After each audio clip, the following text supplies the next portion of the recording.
Ladies and gentlemen, welcome in to the 143, episode 119. We're just rolling right along. We're coming at you live.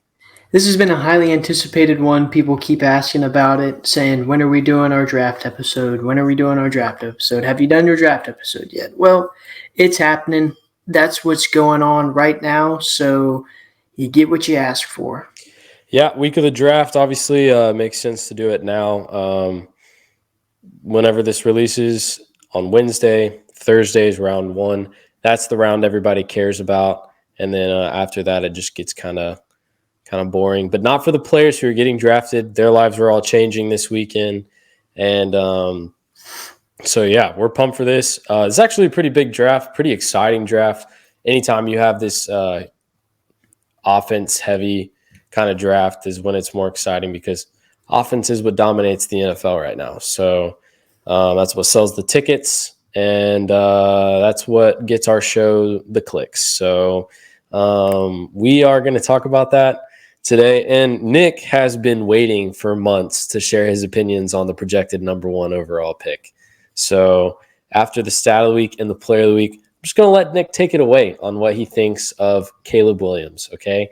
So that's what y'all have to look forward to. We're going to jump right into it with our stat of the week, brought to you by Andrews Logistics. Really interesting stat that I found for this draft is every draft in the common draft era since 1967, a running back has been taken in the first round in every draft. This draft, no mock drafts have running backs going in the first round. This draft could very well be the first draft in the common draft era to not have a running back taken in the first round, which makes sense. There really are no first round There are running no backs. standout running backs. Yeah. And so there's a good chance this breaks the streak. Let's just go ahead and call it. No running backs are going to be drafted in the first round. We'll just go ahead and put that out there. Just something else that we can have. Just predict the future once again. So we can run this clip back next week. Yeah. So your player of the week is it's going to be Brock Purdy, and the reason for that is, he has a cool little story. Obviously, his nickname was Mr. Irrelevant, right? He was taken the very last pick of the draft, and so when you get taken as the last pick, really nothing is expected of you. No one's expecting you to do anything, much less be the franchise quarterback for one of the most historic teams ever. And his success has just surprised literally everybody, so much so that they debate on if he's actually talented or if he's just a system QB. We like to think he's actually talented here on Under Review. Mm-hmm. We are non-system QB believers. Mm-hmm. But that's just something to look forward to. In this draft is maybe someone who gets picked way later that turns out to be a hidden gem, as they like to call it. Yeah, Brock Purdy is one of those guys that you think of that, was not supposed to be good because he was the last pick in the draft and came out and he won his job fair and square at the Niners, and he's more than proven that he's capable of being one of the elite, and I mean elite quarterbacks in the NFL. Don't sit here and tell me he's a game manager, Cam Newton, okay? I just want to say if the Niners are a crazy, historic team like Nick mentioned, I mean, and to be a quarterback in the NFL, period, all right, there's no such thing as a system quarterback. When you're one of the 32 starting quarterbacks in the league, that means you're one of the best 32 quarterbacks in the world, okay? That's all I'm saying. Brock Purdy took him to a Super Bowl. He's definitely a top 10 quarterback right now. And I don't think there's really any debating that. But that's not what we're here to talk about. We're here to talk about the draft, which round one is Thursday night at 7 Central, I believe. Maybe 7 Eastern. It'll be on ABC, ESPN, all those networks. But that's the big round. That's what we're going to be talking about. But the big thing about this draft, huge offensive draft, a lot of QBs projected to go in round one. A lot of QBs coming out of college that were actually pretty good. This is a very QB and wide receiver heavy draft with a lot of O-linemen mixed in there as well. for the first round. Obviously, guy that's been hyped up for a long time, USC quarterback Caleb Williams will definitely go first round, first pick overall to the Chicago Bears. He's been hyped up for a long time, so I'm just going to let Nick share his thoughts on Caleb Williams. So, kind of alluded to this, I don't know, for the past few episodes talking about our hatred for Caleb Williams. He's been really annoying, like not throwing, not going to the combine, doing all that stuff, not getting his physical done, not making it available to all the teams or whatever. He just gets overhyped. Every single little thing he does, they call him the Patrick Mahomes of college. They think he's going to be the next Patrick Mahomes. You had Nick Wright, who came out, and he was the dude that made that QB list like 6 months ago. And it was all professional quarterbacks. And then, like, in that third tier, he stuck Caleb Williams in there. And it's like, this dude hasn't even played an NFL snap. So he's one of those guys who's just a diva, and I hope he stinks. One of the biggest things about Caleb Williams, like one of the reasons we really, really got on our nerves is, number one, he has not won he's won the Heisman, but like in terms of team, he has not won a single thing in college football. He has not even made it to the college football playoff on any team. Last year, he went 7-5 at a pretty stacked USC team in the Pac-12. So when put under serious pressure against good defenses like Notre Dame, he threw like 4 picks. So that's number one. But he has a lot of talent. He does have a lot of talent. But he acts like he's already won the Super Bowl in the NFL. He said he wants part ownership of whatever team he goes to. Like, dude, you haven't proven anything in the NFL, much less proven you should have a stake in any team that drafts you. Nobody has that, not even Patrick Mahomes. So, I mean, Tom Brady, the GOAT of football right now, is working on having part ownership in the Raiders. But it's taking him a really long time to get that approved.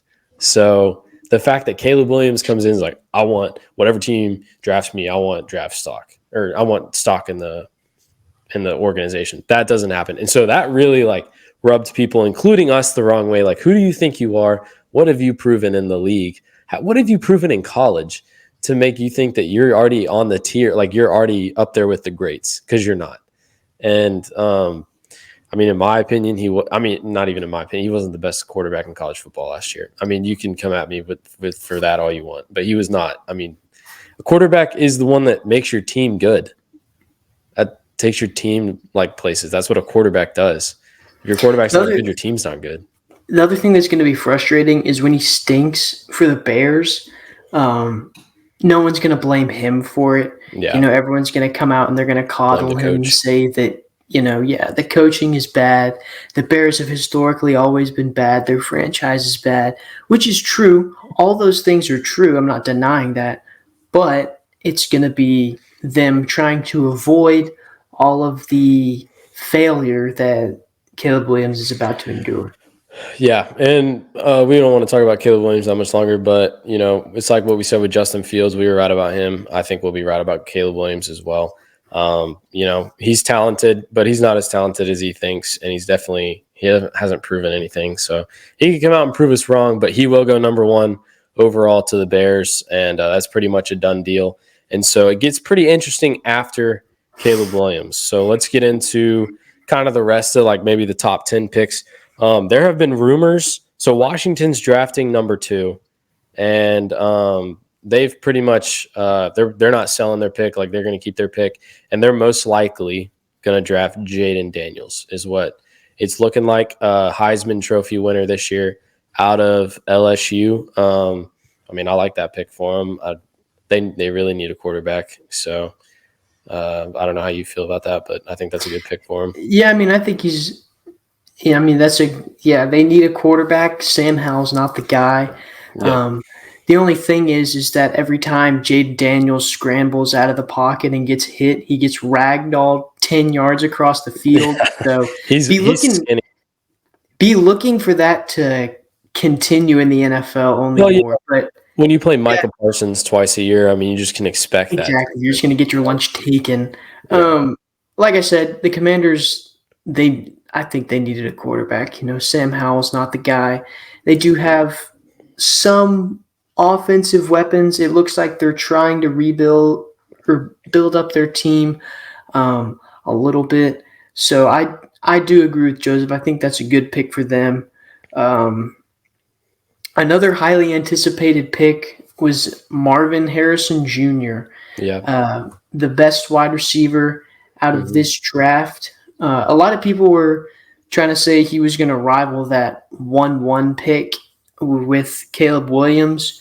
It is, I mean, I don't think that's his draft stock in terms of, I mean, he'll be the first receiver off the board. Like, that's a done deal. It's just there's so many quarterbacks, and obviously quarterback is the position you're looking for.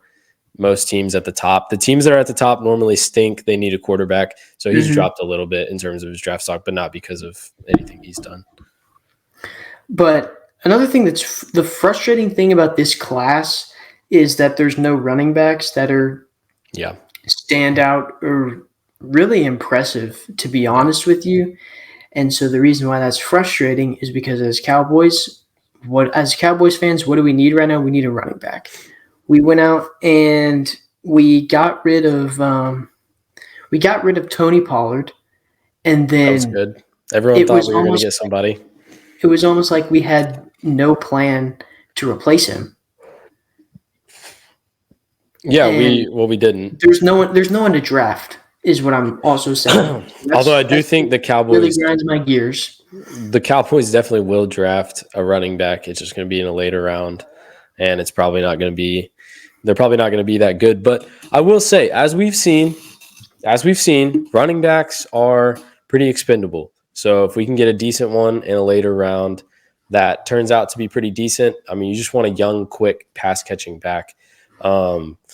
But yeah, the Cowboys right now, I think we're pick 24, and we're projected to either take a lineman or a receiver. I really hope we go lineman, but there's a chance we take a receiver. But we need linemen right now.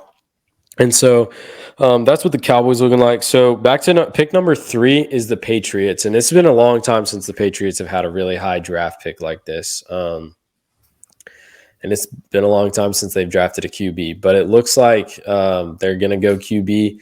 But there are rumors that they're taking calls on the number 3 pick. Nobody really knows what they're going to do with it. You know, the Patriots like to keep everything in-house. They don't like anything getting out.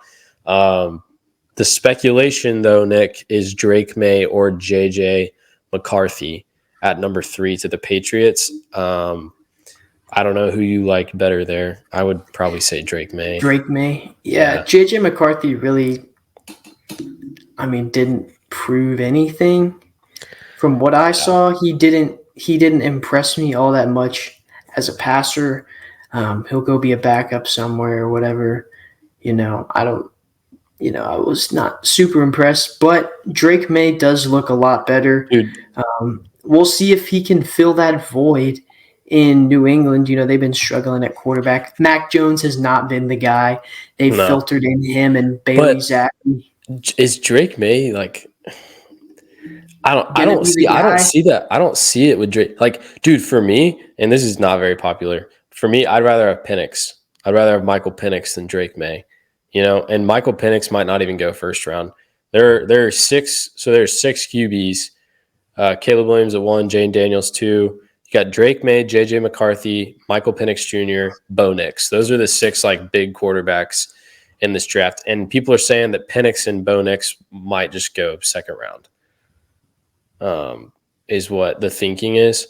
But if the Patriots draft I feel like they're drafting another Mac Jones, to be honest with you, but I could be completely wrong. You just never know at the draft, and you never know what the players are going to turn into. But at pick 4, it actually gets really interesting. So the Cardinals have pick number 4, and people are saying the Cardinals will probably draft Marvin Harrison Jr. with the 4th pick. But there's a lot of speculation that the Cardinals are going to trade that pick. And if they trade it, people are saying the Giants or the Vikings will trade up to number 4 and take J.J. McCarthy. So Drake May is most likely going to the Patriots. J.J. McCarthy could go to the Giants or the Vikings. Obviously, if you're J.J. McCarthy, you'd probably rather go to the Vikings because they're better. But I can't see the Vikings giving up that much. I feel like the Giants might take him at number 4. I think that would be a better fit for J.J. McCarthy. I don't know. I mean, the Giants have so many issues that a quarterback is not going to fix it. Right? It wouldn't be a great destination for one.